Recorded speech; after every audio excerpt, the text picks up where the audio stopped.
En BDO en Argentina, llevamos el ADN de una red global fundada por líderes y para líderes. Brindamos servicios de auditoría, consultoría, impuestos, outsourcing y payroll, a través de nuestras oficinas en Buenos Aires, Rosario y Córdoba. Mientras haya personas con grandes sueños, el sueño fundacional de BDO está más vivo que nunca. ¿Cuál es tu sueño? Nosotros te ayudamos a alcanzarlo.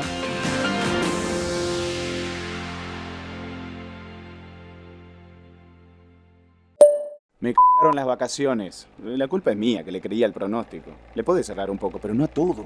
Ni a una le pegaron en toda la semana. Ni un día zafable. Al tercer día no aguantaba más. Me tuve que bajar. ¿Y qué iba a hacer? Compré a 195 el Blue y se desplomó. Ahora acá me tenés, abajo del ventilador. Hay peores pronosticadores que los del clima. Protégete con los que más saben de economía, finanzas y negocios. Cronista.com se renovó para mantenerte mejor informado.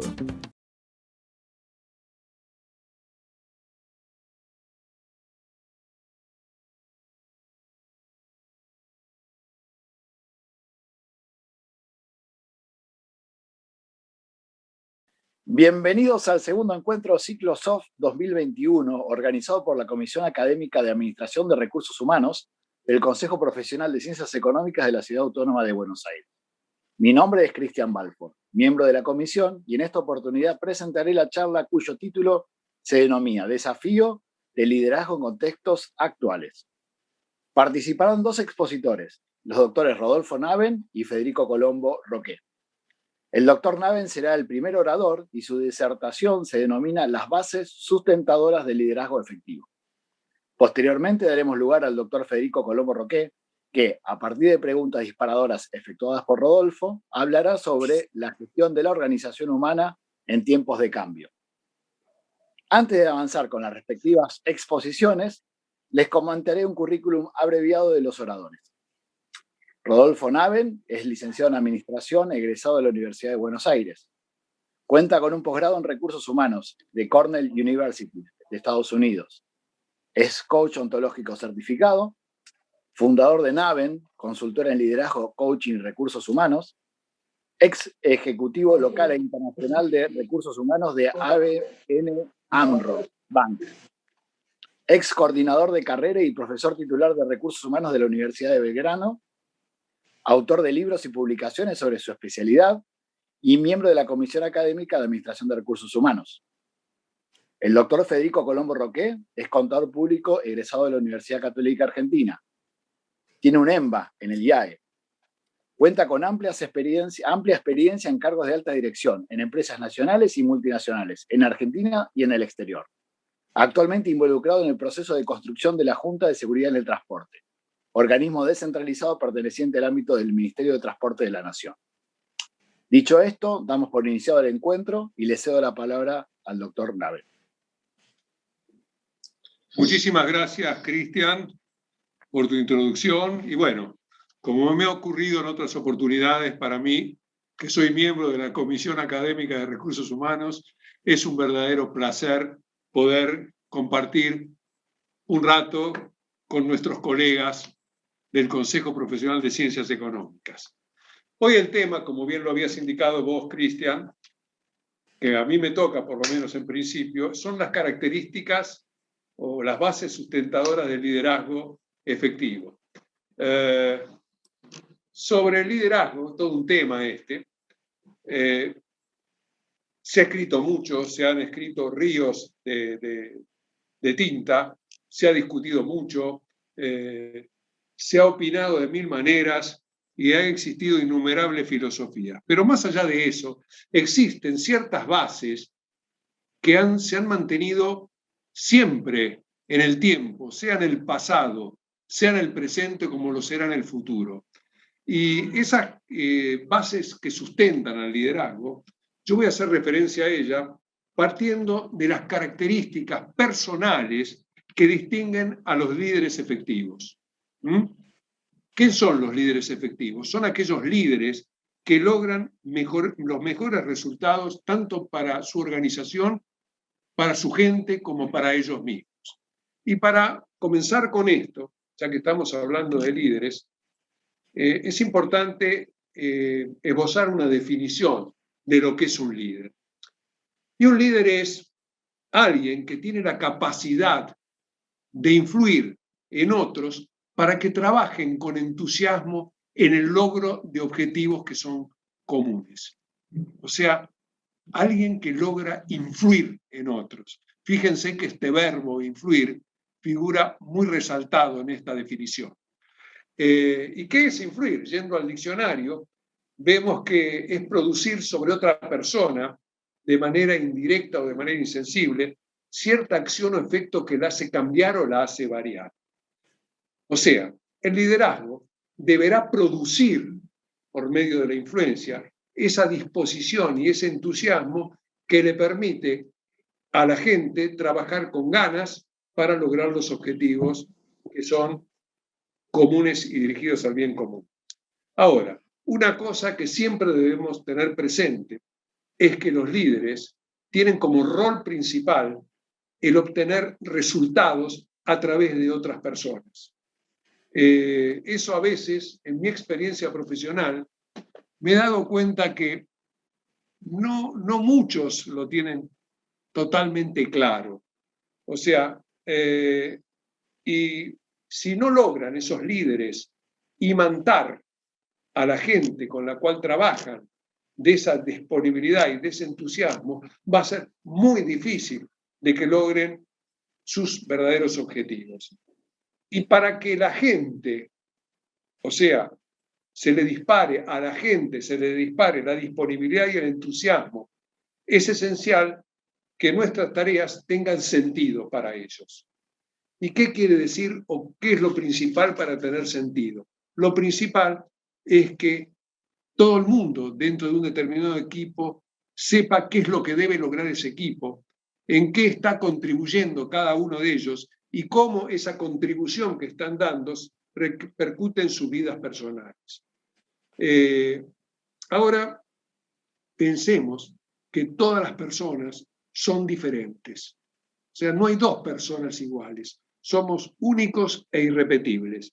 Y por lo tanto, el disparar el sentido a ese grupo que forma parte, esa gente que forma parte del equipo, implica una tarea muy importante por parte del líder y nos está mostrando que la tarea del liderazgo fundamentalmente es una tarea de tipo humana.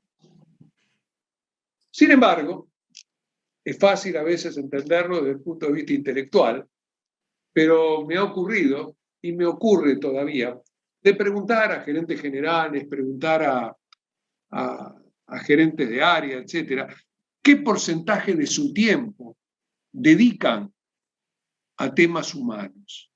Y la respuesta, lamentablemente muy común, es no. Dice, sí, tendría que ocuparme mucho más, pero prácticamente no tengo tiempo, porque hay muchísimos temas muy importantes de los cuales me tengo que ocupar. Leas, entre comillas, finanzas, comerciales, contabilidad, etcétera.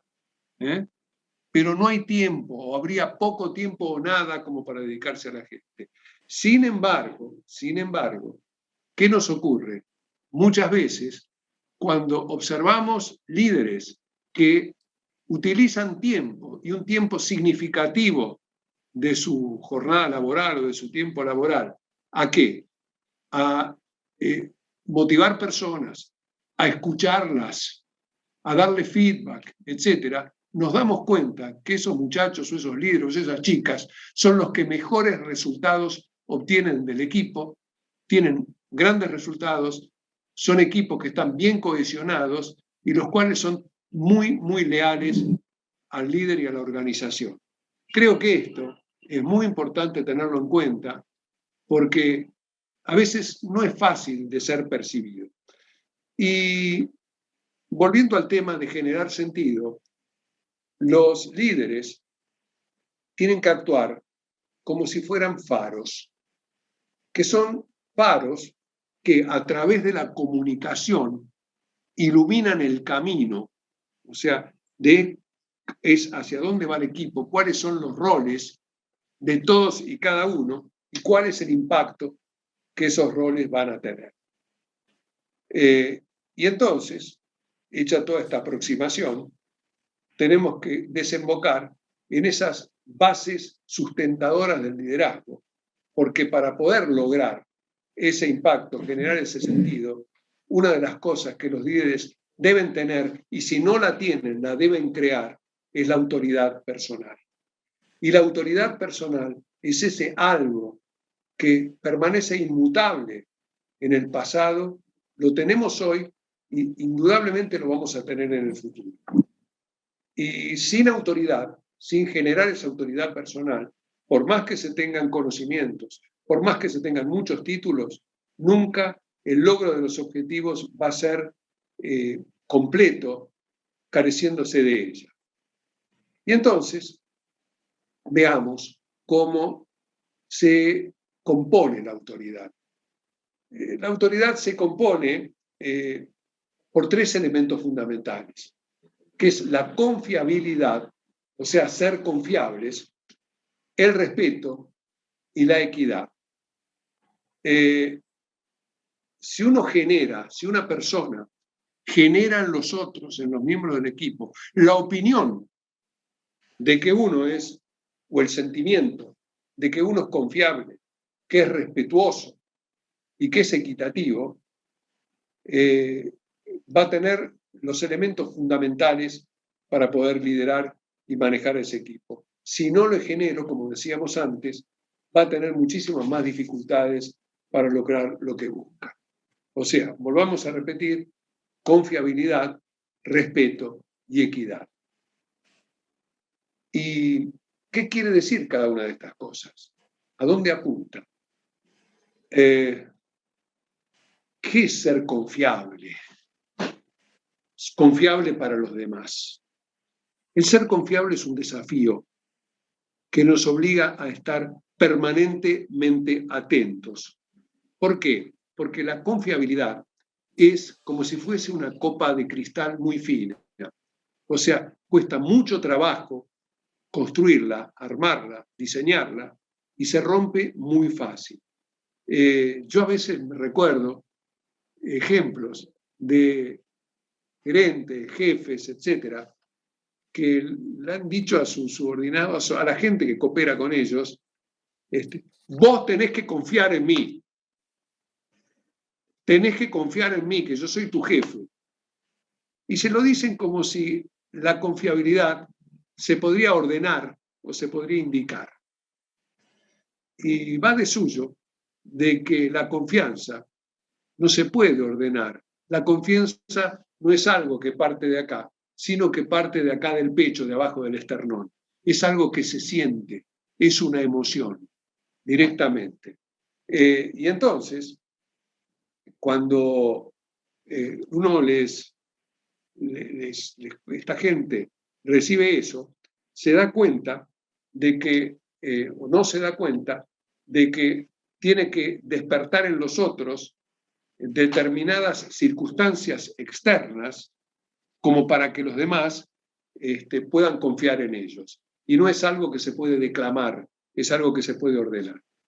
Y si nos hacemos la pregunta de cuáles son esas circunstancias externas o esos hechos externos que hacen que los demás opinen que somos confiables, son realmente 4 elementos. Y esos 4 elementos que hacen que realmente seamos confiables son la sinceridad, la competencia, la responsabilidad y el involucramiento. ¿Qué quiere decir esto? Si las demás personas que integran mi equipo perciben y sienten que yo soy sincero, que soy competente, que soy responsable y que soy involucrado, entonces van a confiar, o sea, van a confiar en mí, van a depositar su confianza. Ahora, ¿qué es ser sincero? Porque tenemos estos 4 elementos. Ser sincero, uno es sincero cuando expresa en voz alta y en sus acciones y no lo contradice con la forma en que piensa o siente. O sea, muchas veces nos damos cuenta que alguien que nos está diciendo algo no está siendo sincero. ¿Dónde lo vemos? En la corporalidad. O sea, los seres humanos somos seres que tenemos un radar. Yo digo, acá tenemos como un tercer ojo que nos hace percibir quién nos está engañando y quién no nos está engañando. Y nos podrán engañar una vez. A la segunda ya empezamos a sentir mal olor. Y la tercera, es raro que nos sigan engañando. O sea, la confiabilidad es ser yo lo que digo y yo lo que hago es lo que realmente siento y yo lo que pienso. Ahora, ser sincero, tenemos que aclarar que no significa hablar de manera inapropiada. O sea, hay mucha gente que también dice, yo realmente soy sincero, totalmente sincero, digo lo que pienso. Vos lo que estás diciendo es una estupidez. Yo me pregunto, sí, es descarnadamente sincero quien dice eso porque está diciendo lo que siente y lo que piensa. Ahora, ¿cuál es el impacto que la otra persona siente en sí misma como persona cuando le dicen que lo que piensa o lo que dice es estúpido? Evidentemente no es constructivo para las relaciones humanas. Yo puedo decir lo mismo, no estar de acuerdo con lo que dice una persona diciendo, mirá Juan, no estoy de acuerdo en lo que vos estás expresando por tal y por tal razón. Y lo estoy respetando, le estoy dando respeto y no lo estoy menoscabando o insultando de alguna manera. También uno no es sincero cuando por intereses personales, vaya a saber de qué tipo y no importa, uno elogia a otra persona cuando en su interior siente que no tiene ningún elemento para ser elogiado por otro. Si no lo hace porque le interesa y le viene bien quedar bien con el otro. Eso también es ser insincero y pasa mucho. O sea, pasa mucho, pero todo siempre se descubre, todo siempre se ve. Y no nos ayuda para la vida, no nos ayuda para el liderazgo, no nos ayuda para nada. Ahora bien, el segundo elemento que hace a la confiabilidad, como decíamos antes, es la competencia. ¿Y qué es ser competente? Yo digo, Cristian es competente, Federico es competente. ¿Qué significa ser competente? Significa tener las habilidades y los conocimientos necesarios para hacer bien lo que uno dice que va a hacer. Hacer bien lo que uno dice que va a hacer. Cuando, por ejemplo, hablamos bien de un médico, y hablamos bien de un médico cuando es un médico que siempre nos ha diagnosticado bien nuestras dolencias y que nos ha prescrito los tratamientos necesarios como para reparar nuestra salud. ¿No es cierto? También somos sinceros, o sea, competentes, cuando alguien nos pide algo y nosotros decimos, mirá, no me lo pidas a mí, Cristian, por ejemplo, porque yo no soy la persona indicada, yo no soy bueno en esto. ¿Por qué no se lo pedís a Federico o se lo pedís a Luciano, que ellos te van a dar una respuesta mejor que la mía? Eso también es ser competente. Entonces, si yo actúo siempre de esta manera, todas las personas que me rodean, cuando yo les digo sí, van a estar seguros que yo voy a poder cumplir en calidad y en cantidad lo que ellos me están pidiendo. El tercer elemento que hace a la confiabilidad es la responsabilidad. ¿Qué es la responsabilidad? ¿Cuándo somos responsables?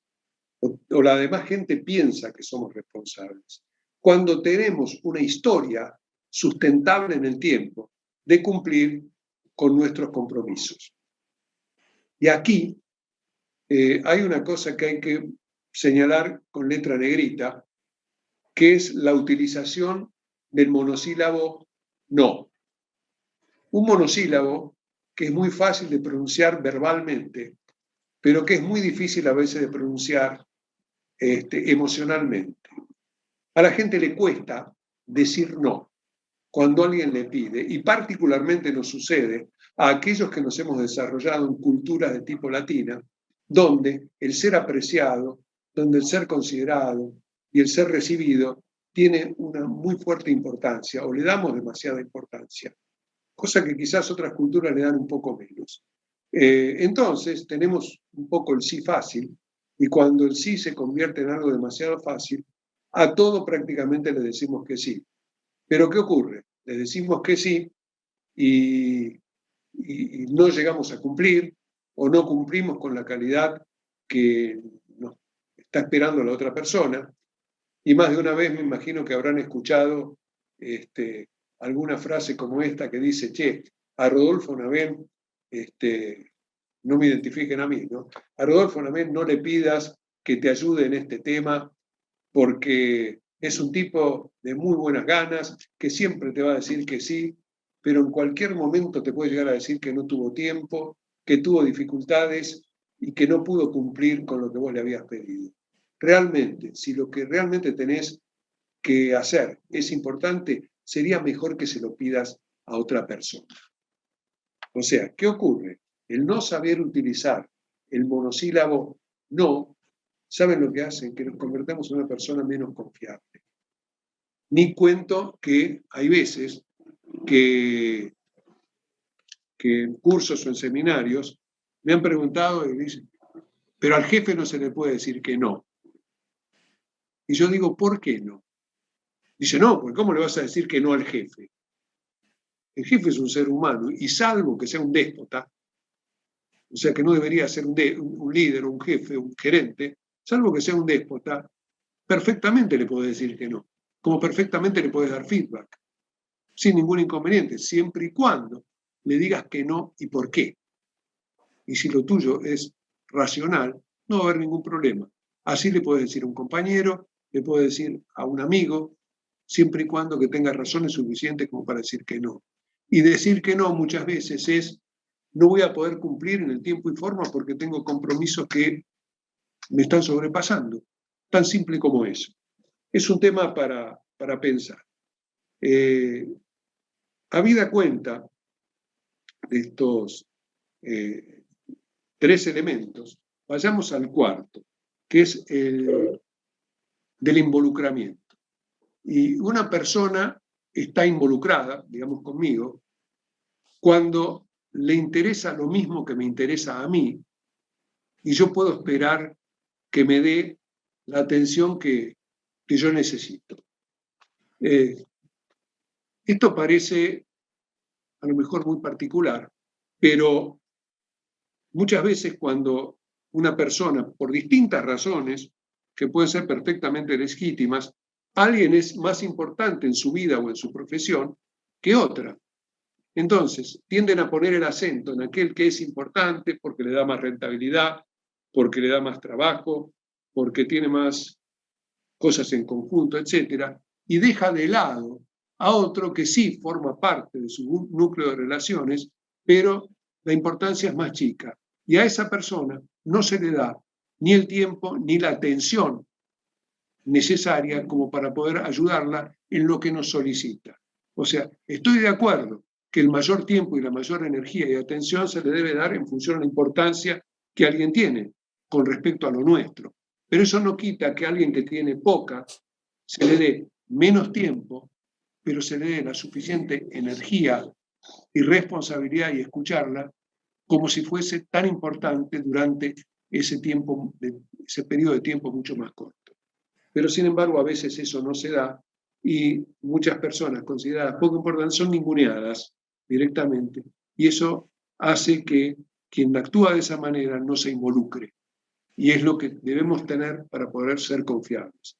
O sea, resumiendo un poquito este tema de la confiabilidad, ustedes piensen en alguien, puede ser una tía también, puede ser una tía, puede ser un vecino, puede ser un amigo, puede ser un jefe, puede ser quien sea, que ustedes juzguen que es una persona sincera, que es una persona competente en lo que hace, que es una persona responsable y que es una persona involucrada.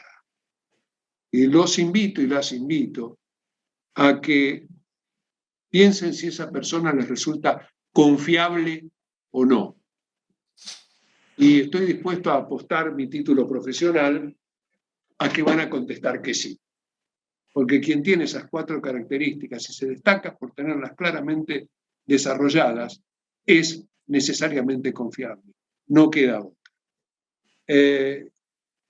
Vimos la confiabilidad. Nos quedan 2 elementos que hacen a la autoridad personal. El segundo elemento era el respeto. Y muchas veces al respeto se lo confunde con ser educado. Sí, ser educado forma parte del respeto. O sea, una persona educada no dice malas palabras, se dirige con consideración a la otra persona, etcétera, etcétera. Pero ese no es el núcleo de la cuestión. El núcleo de la cuestión es el siguiente. Yo estaré respetando a otra persona si y solo si la considero un ser tan válido como soy yo y con derecho a pensar distinto. Sí, con derecho a pensar distinto. ¿Qué nos ocurre? Todos los seres humanos somos iguales desde que somos seres humanos, pero desde lo individual somos todos diferentes y cada uno de nosotros tenemos características distintas, o sea, para ofrecerle a la sociedad. Y cuando se considera a otro que es inferior, ya sea por su raza, ya sea por su sexo, ya sea por su nacionalidad, la sociedad, el grupo, lo que sea, pierde su equilibrio y compromete sus posibilidades de progreso, de prosperar. Eso ocurre en las sociedades grandes, sociedades nacionales, sociedades empresarias, en la familia sucede eso también. Pensar u obrar diferente necesariamente, y es muy lógico, puede dar lugar a disenso, pero nunca debe dar lugar a lo que es degradación. Por eso, y no me acuerdo si fue James Hunter o fue Dale Carnegie, que dijo, o nos invita a mirar a los demás como si fuesen personas importantes. ¿Por qué? Porque si cuando nosotros miramos a los demás, pensando y teniendo en mente que es una persona importante, no voy a caer en faltas o trampas que a veces nos pone o nos arrastra nuestra propia cultura por ciertos códigos o ciertas costumbres que vienen desarrollando o se vienen desempeñando. Miremos a todos como si todos fuesen importantes, como si todos fuesen personas importantes y no nos vamos a equivocar en lo que es respetar a otros. Y el último es la equidad. ¿Y qué es la equidad? Yo seré equitativo, o una persona será equitativa, cuando otorgue a los otros y a cada uno lo que le corresponde conforme a su función y a sus méritos y contribuciones, y prescindiendo de todo favoritismo o simpatía personal. O sea, cuando se le concede a los otros lo que le corresponde en función a sus contribuciones personales y prescindiendo siempre de todo favoritismo o simpatía personal. A mí me ha pasado en el ámbito académico, con alumnos, que al hablar de estos temas me han dicho, pero profe, escúcheme, es imposible no sentir simpatía o antipatía por una persona. ¿Y saben cuál es mi respuesta? Por supuesto que es imposible no sentirla. Siempre vamos a sentir simpatía o antipatía por alguien. ¿Por qué? Y porque la percepción está más allá del raciocinio. Y no podemos evitar que alguien me caiga bien o me caiga mal. Eso nos ocurre, es perceptivo, tiene que ver con la biología humana también. Pero sí hay algo que es muy importante. Al momento de tener que evaluar los méritos de esa persona o de darlo realmente lo que merece, sí podemos olvidarnos de las simpatías o las antipatías. Imagínense ustedes a un director de orquesta que trata a los distintos músicos de la orquesta de acuerdo a la simpatía o a la antipatía que siente por ellos. Y piensen si realmente en reconocer los méritos de ellos o en el tratamiento que les da, la melodía va a salir igual trabajando de esa forma o no demostrando esa simpatía o antipatía, sino tratando a todos de una manera igual en ese sentido. Es muy importante este tema de la equidad, ¿no es cierto? Me gustaría leerles una frase que siempre me quedó grabada y que tuve la suerte de poderla,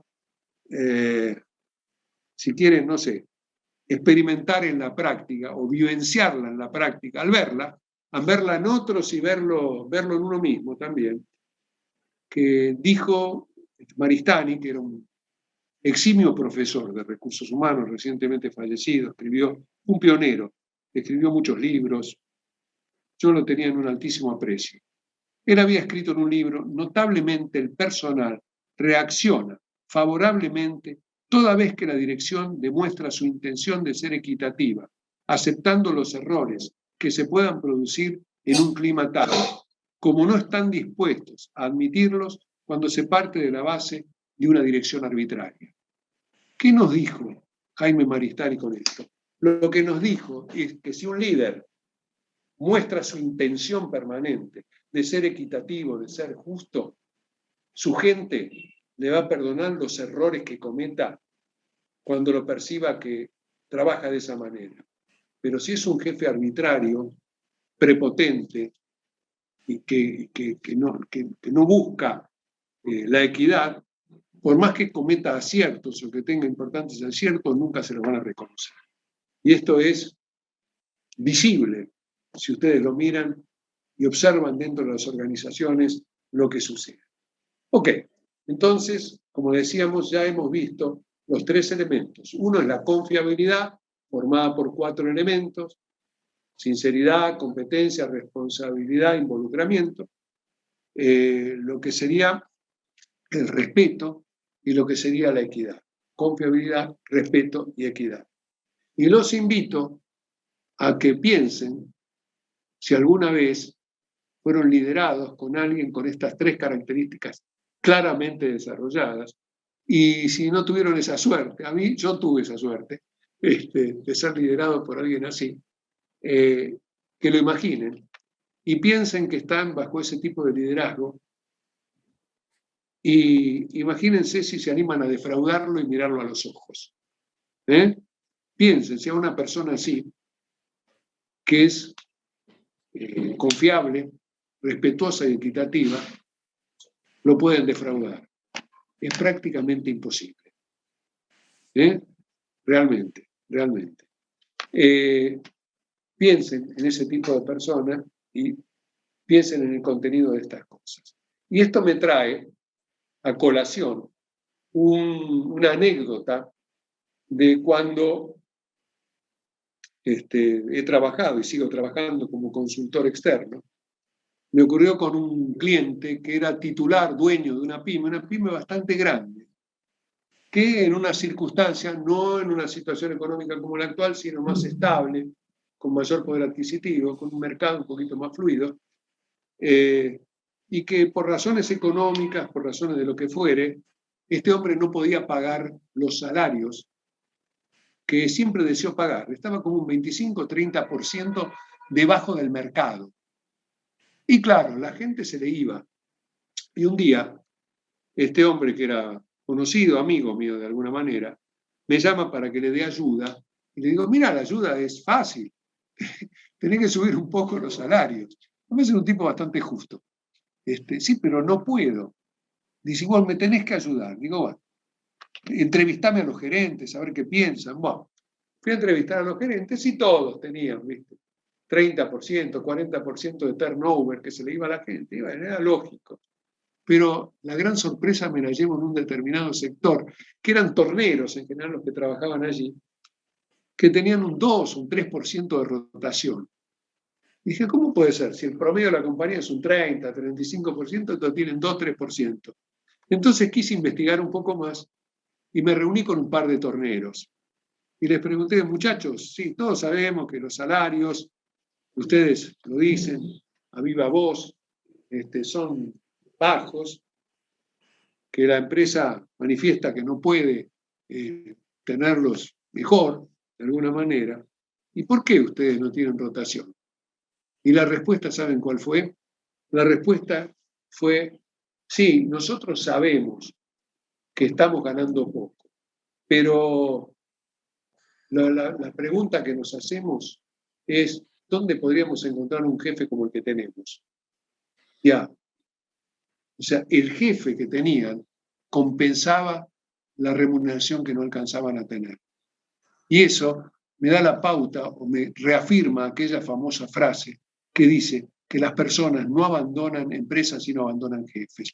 Porque al fin y al cabo, ¿qué es una empresa? La empresa es algo etéreo, inmaterial, algo jurídico, no es un edificio. ¿Y cómo ven a la empresa las personas? La ven a través del jefe. Y a través de ese reflejo que tienen del jefe es que toman decisiones de quedarse, o irse, o permanecer, aunque duela. Es algo interesante, creo, para tener en cuenta. Yo, por lo menos en lo personal, me ha tocado vivirlo y realmente me ha dejado bien, impactado y convencido de este tipo de ideas. Bueno, terminé por mi parte ahora y voy a tener el placer de poder charlar. Yo voy a hacer algunas preguntas nada más a Federico, quien nos va a hacer una exposición vinculada a sus experiencias en empresas, que realmente son muchas y muy valiosas, y es importante que las compartamos con él. Yo tuve la suerte de que me las contara antes, previamente, y la verdad que me gustaron muchísimo. O sea que le voy a plantear las preguntas para que Federico nos desarrolle su tema. ¿Estás bien, Federico? ¿Escuchás bien? Escucho perfecto. Muchísimas gracias, Rodolfo. Quiero felicitarte por tu exposición. Bueno, muchas gracias. Gracias. Espero que haya salido clara, por lo menos, ¿no? Bien. Te voy a hacer una primera pregunta, Federico, así desarrollás un poco esa experiencia que tenés.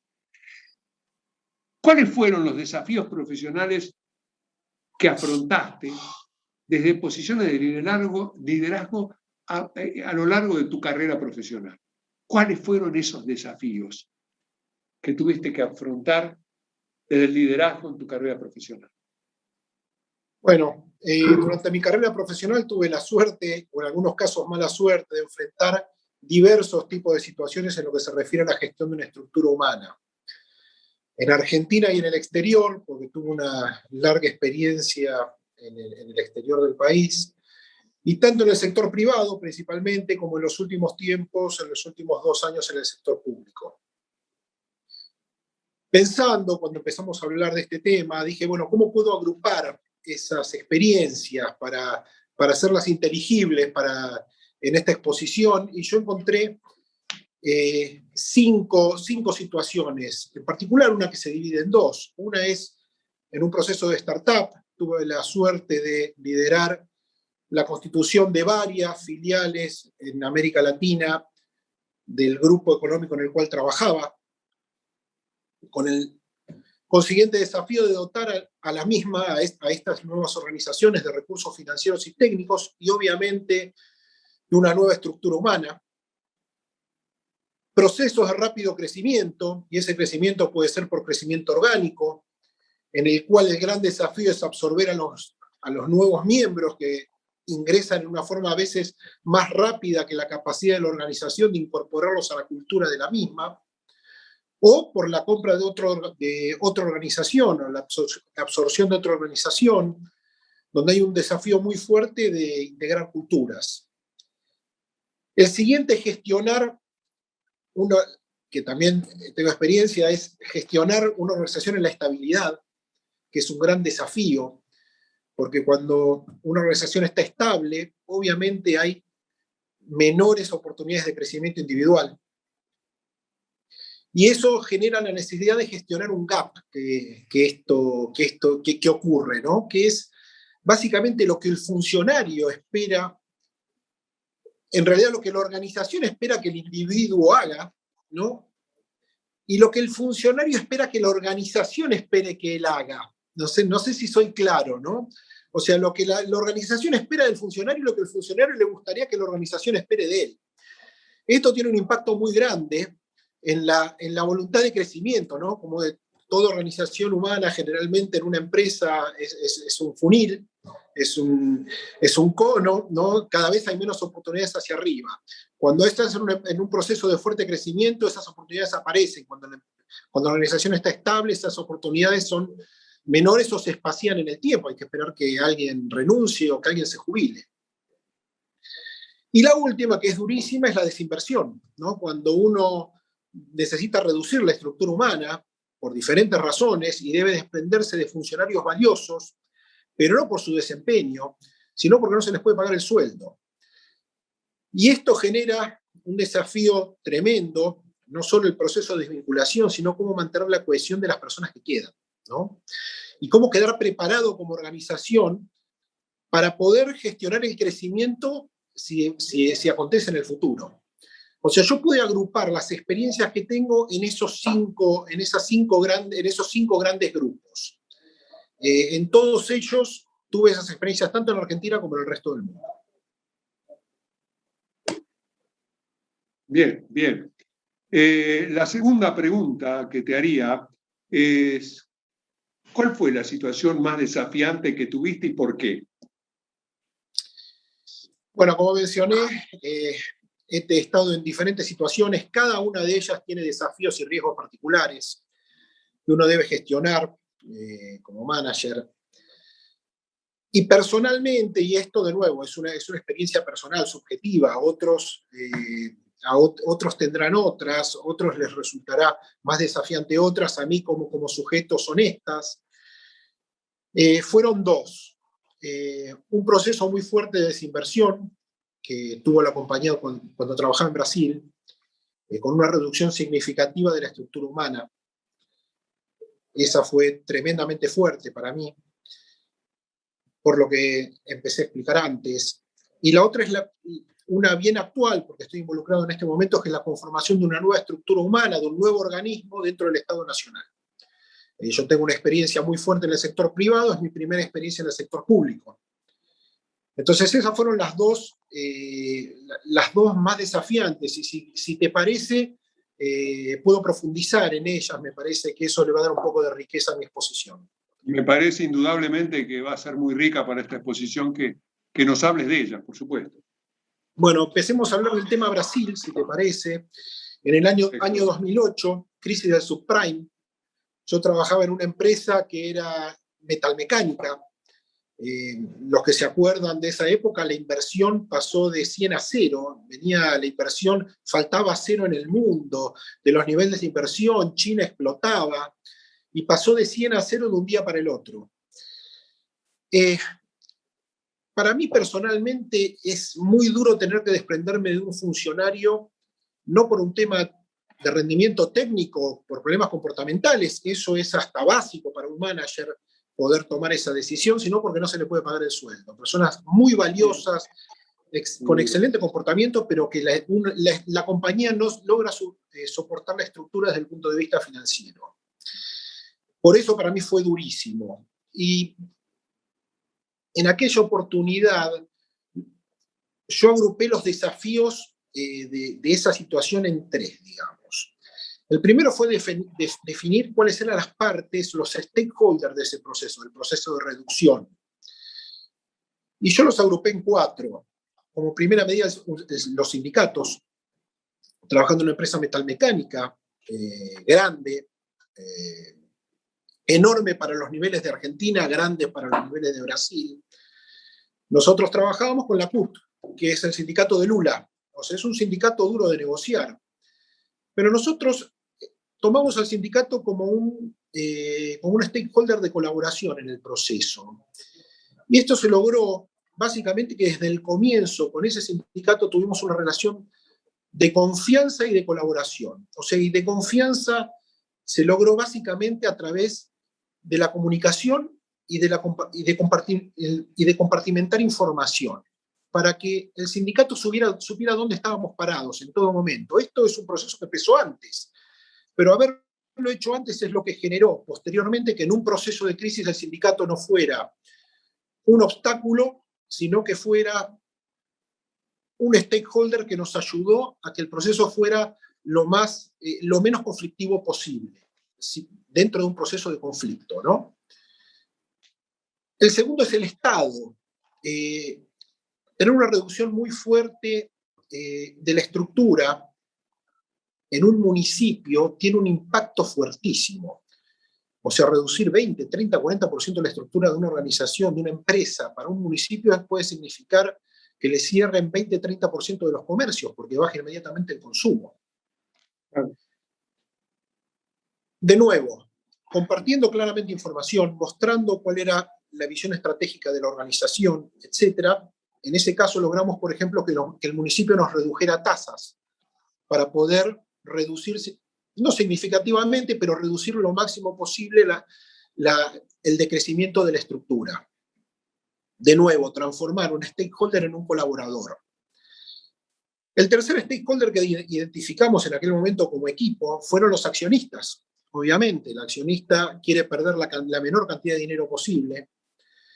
Y ahí viene la función del management, que en este caso pasa de ser un representante del accionista a ser un intermediario entre la organización humana y el accionista, explicándole al accionista cuáles son los límites máximos que uno puede llegar en cuanto a reducción, sin generar un distrés muy fuerte en la organización, y a su vez lograr que el accionista en esa situación se sienta protegido. Por ejemplo, en ese caso logramos que el accionista no analizara la compañía durante 2 años a través del estado de resultados, sino exclusivamente a través del flujo de caja. Y lo que logramos fue que el accionista aceptara como límite mínimo de funcionamiento de la organización un cash flow neutro. O sea, nosotros durante 2 años, para mantener al máximo la organización, la estructura humana, el accionista aceptó que la compañía no generara flujo de fondos, tampoco que los requiriera, ¿no? Y el último stakeholder es la propia organización humana, que en mi experiencia se abroquela y reacciona cuando se siente agredido o perjudicada. En una compañía metalmecánica, donde uno tiene gran parte de su personal como operarios enfrente de máquinas, que los operarios empiecen a trabajar a menor capacidad de la que tienen, o que, por ejemplo, perjudiquen lotes de producción, etcétera, puede ser mucho más costoso que la propia reducción de la capacidad de la estructura. Entonces, esos fueron los 4 stakeholders con los que tuvimos que trabajar en ese momento. Digo, tuvimos que trabajar porque éramos un equipo. El éxito que tuvimos fue lograr que esos stakeholders, en vez de ser un problema, fueran una fuente de solución para poder asegurar la continuidad de la empresa. El sindicato, porque los sindicatos, cuando perciben que uno está buscando lo mejor para la empresa y para la organización humana, para poder darle continuidad en el tiempo, el sindicato no quiere que cierre ninguna empresa. Es perjudicial para su propio interés. El Estado, cuando percibe que ayudar a la empresa va en beneficio del propio Estado, mismo los accionistas y la organización humana, cuando se los gestiona adecuadamente, se transforman en factores de solución y no de conflicto. El siguiente punto fue realizar un profundo análisis estratégico, y en eso está un poco de futurología, que fue prever cuál iba a ser la profundidad de la crisis, ¿no? ¿Hasta qué punto íbamos a caer? Claro. En ese momento, no sé si se acuerdan, septiembre del 2008 era claramente hacer futurología, lo tuvimos que hacer. Sí, totalmente. Esto es importante para definir la profundidad del corte. O sea, ¿hasta cuánto corta uno de la organización? Porque si uno corta de más, probablemente lo que ocurra es que va a afectar procesos básicos que necesita que se cumpla la empresa o la organización. Y además, si corta demasiado, probablemente si hay, y nosotros esperábamos que hubiera, una retomada en el nivel de actividad, uno no va a tener la estructura o no va a estar preparado para poder ir con ese nuevo aumento. Me acuerdo que en aquella época Lula hablaba que lo que era un maremoto en el resto del mundo, en Brasil iba a ser una marolínea. Marolínea es una pequeña ola. No fue una marolínea, fue bastante fuerte, pero por suerte, y nosotros trabajamos con esa lógica, el impacto de la crisis fue menor en Brasil que en otros países. Y el último tema, que fue tremendamente relevante, fue definir el proceso de desvinculación de la gente. Además de ser importante para la persona que se desvincula a ello, es un espejo que mira a los funcionarios que se quedan. O sea, y esto es muy importante como management, incluyéndose uno, porque uno puede ser parte de la próxima desvinculación. Entonces, la humanidad con la que uno encare este proceso nos define como personas y nos define como organización. Entonces, esto es una experiencia personal. Yo hice Fiskestão, es mucho tiempo viviendo en Brasil, me salen algunas palabras en portugués, perdón, o algunos modos. Yo hice cuestión de participar de toda desvinculación de personas que estaban a mi cargo. Obviamente no podía hacerlo de toda la organización porque hubiera tardado meses, pero sí de las personas que estaban a mi cargo. O sea, yo me senté adelante y fueron dentro del área administrativa, ¿no? Y fueron muchísimas personas en las que me senté adelante, de las cuales recibí insultos, de las cuales recibí llantos y tuve que abrazar, de las cuales recibí agradecimiento por la forma como se había conducido la desvinculación, pero hice cuestión de eso. De nuevo, la humanidad con la que llevamos ese proceso nos define como personas y como organización. Entonces, esos fueron los tres grandes temas que manejé en ese momento y cómo los manejé en ese proceso de desinversión.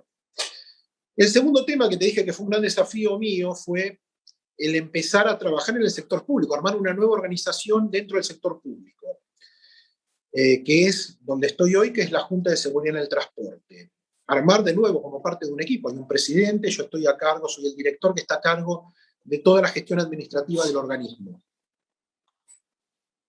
En el primer gran desafío que tuve fue quebrar propios paradigmas y prejuicios. Uno cuando viene del sector privado, la imagen que le llega es que la capacidad y la actitud del empleado público en relación al del sector privado es muy inferior, ¿no?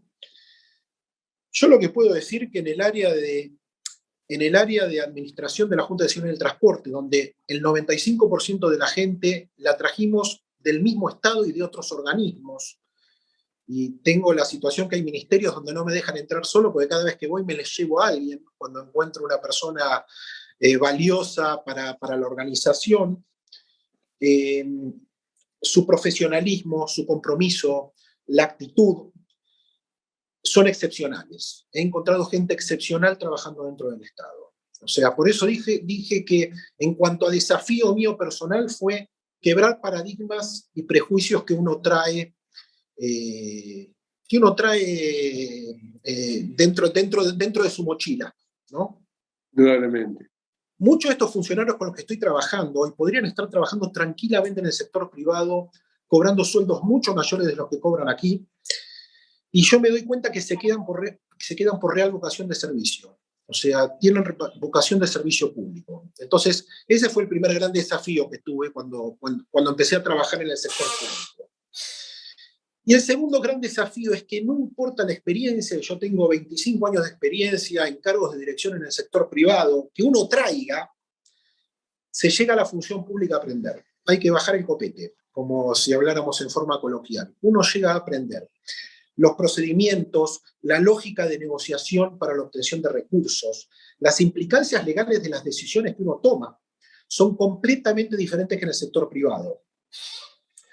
Entonces, lo que hice yo apenas llegué acá, primero, fue tomar esa decisión. La gente que iba a trabajar en el área tenía que venir del sector público y no del sector privado.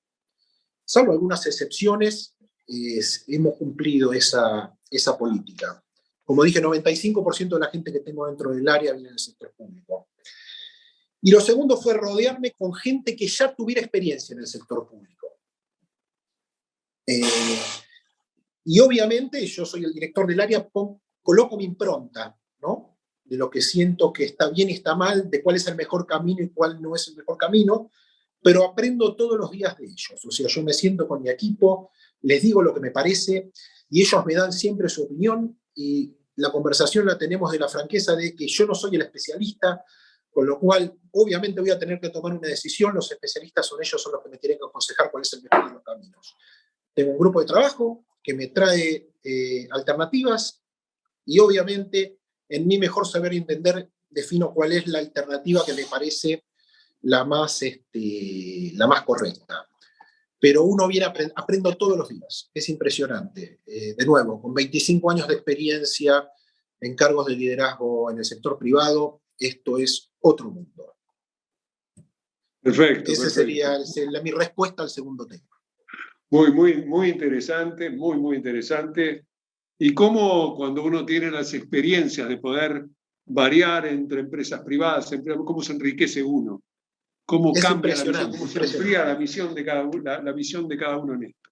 Te haríamos una tercera pregunta. ¿Cuáles fueron los drivers de gestión comunes en todos estos escenarios?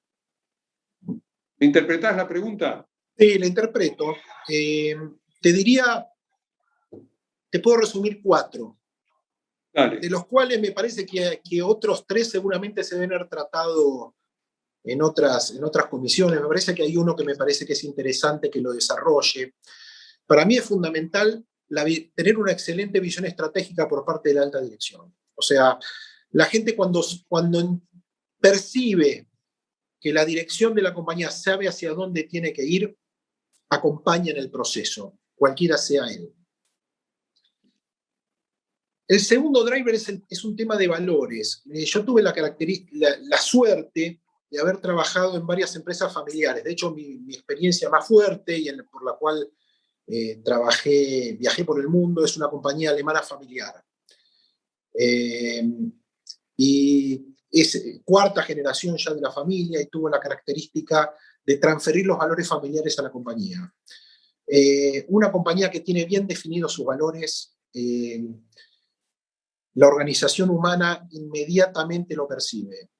Y de nuevo genera que acompañe en todos los momentos, en los momentos buenos y en los momentos malos, como hace una familia, básicamente.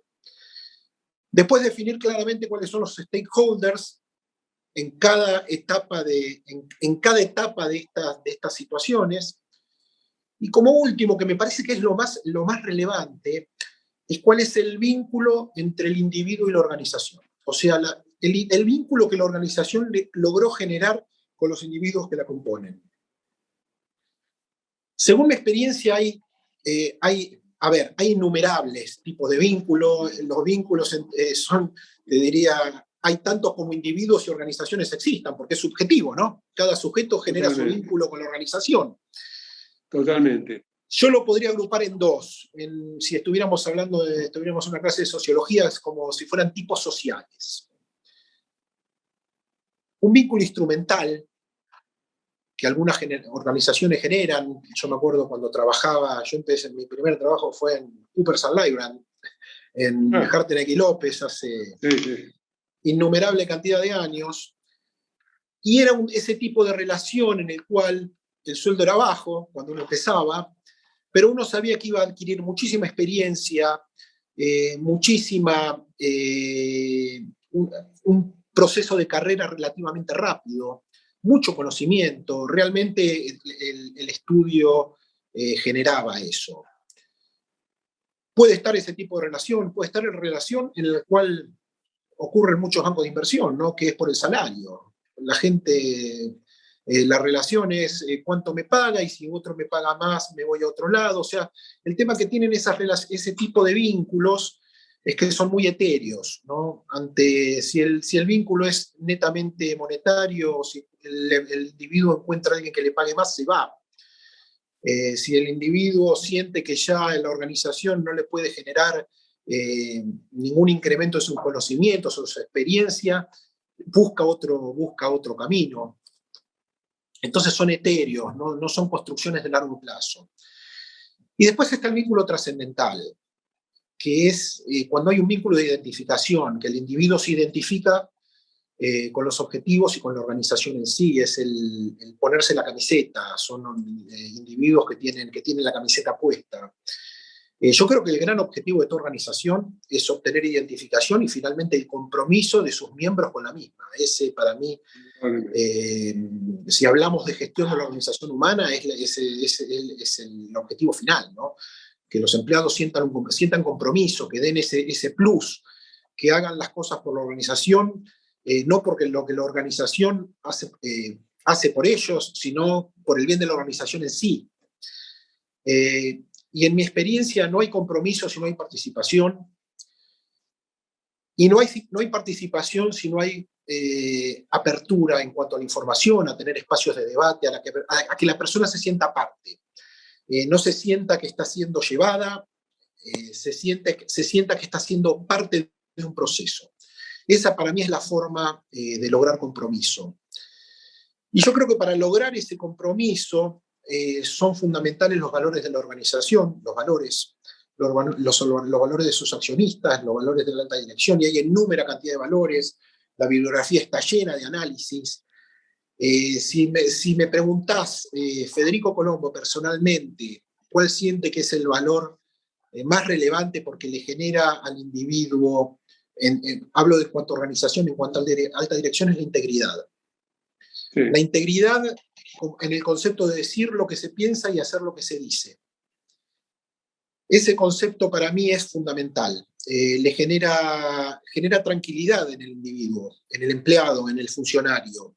Genera percepción de largo plazo, genera percepción de que no va a tener sorpresas, que lo que le están diciendo es lo que va a ocurrir, que lo que está ocurriendo es lo que sabía que iba a ocurrir, o sea, genera estabilidad. Entonces, los drivers que te dije para mí son esos 4, los que yo logro identificar a lo largo de mi experiencia. El último driver para mí es fundamental para lograr que la organización humana acompañe a la organización formal a lo largo de su vida. Y en su vida hay sinsabores, hay momentos de felicidad, de alegría, de crecimiento, y hay momentos de tristeza. Y para que la organización te acompañe, para mí este tema de lograr el compromiso es fundamental. Cuando uno logra el compromiso, la organización humana acompaña. Y acompaña no importa en cuál etapa de la organización estamos, en cuál etapa del negocio estamos. Y bueno, eso es lo que te puedo comentar de mi experiencia personal. Sí, muchísimas gracias, y realmente creo que es invalorable el aporte que has hecho a esta charla de la Comisión de Administración de Recursos Humanos. Y simplemente un bocadito antes de pasarle la palabra a Cristian, para que cierre como es la persona que nos coordina, me hizo acordar de que siempre tengamos presente que las organizaciones son personas. Y me acuerdo, son fundamentalmente personas, que una vez leí, no me acuerdo dónde, porque hace tiempo, que la gente piensa que las quiebras son debidas a problemas económicos. Y alguien había realizado una investigación que decía que el 70% más o menos de las quiebras provenían de inconvenientes y problemas humanos. Y así ha sido. Es para tener presente, ¿no? ¿Te puedo hacer un comentario, Rodolfo, sobre algo de tu exposición? Que hay algo que me pareció, un comentario sobre algo que dijiste durante tu exposición que me pareció espectacular. Decime. Y que yo quiero resaltar, porque vos hablaste de la honestidad, ¿no? Y la honestidad sin empatía es crueldad. La sinceridad. Sí. Es la sinceridad, exactamente. La sinceridad sin empatía es crueldad. Esa es una frase que a mí me la dijeron una vez y que vos no lo dijiste exactamente así, pero me encantó como concepto. No, es que son lo mismo, pero me parece también muy bueno lo que estás diciendo vos como una definición muy bien dada. Es crueldad cuando no hay empatía. Cuando le decís lo tuyo es estúpido. Sí, soy exactamente, sincero. Exactamente. Lo que decís es estúpido. Pero soy sincero y no va. Es cruel. Muchas gracias, Federico. La verdad que fue un honor para mí compartir esta conferencia con vos. Y bueno, y Cristian, coordinador jefe. Gracias, Rodolfo. Gracias, Federico. Un verdadero placer escucharlos. Muy interesante toda la dinámica de la charla. Así que quiero agradecerles mucho la presencia de ambos en este encuentro. También agradecer a los colegas que están participando de la misma a través de los diferentes canales y medios que ofrece el Consejo para que puedan acceder a esta presentación. Así que bajo esta lógica damos por cerrado el segundo encuentro. Muchísimas gracias y bueno, que tengan un muy buen regreso a sus hogares. Gracias. Muchas gracias, Cristian, a vos. Hasta luego. Muchas gracias a todos. Nos vemos.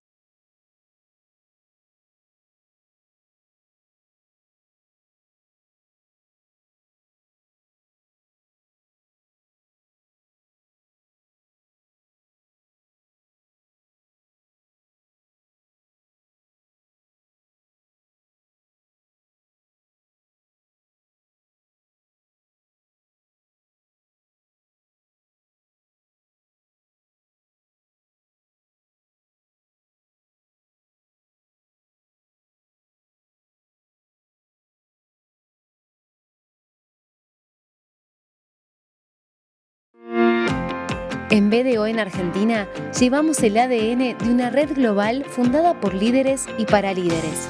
Brindamos servicios de auditoría, consultoría, impuestos, outsourcing y payroll a través de nuestras oficinas en Buenos Aires, Rosario y Córdoba. Mientras haya personas con grandes sueños, el sueño fundacional de BDO está más vivo que nunca. ¿Cuál es tu sueño? Nosotros te ayudamos a alcanzarlo.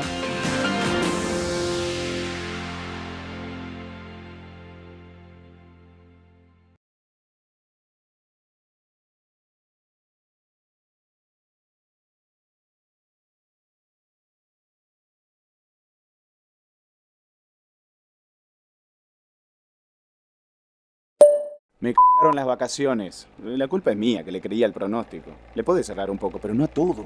Ni a una le pegaron en toda la semana. Ni un día zafable. Al tercer día no aguantaba más. Me tuve que bajar. ¿Y qué iba a hacer? Compré a 195 el Blue y se desplomó. Ahora acá me tenés, abajo del ventilador. Hay peores pronosticadores que los del clima. Protégete con los que más saben de economía, finanzas y negocios. Cronista.com se renovó para mantenerte mejor informado.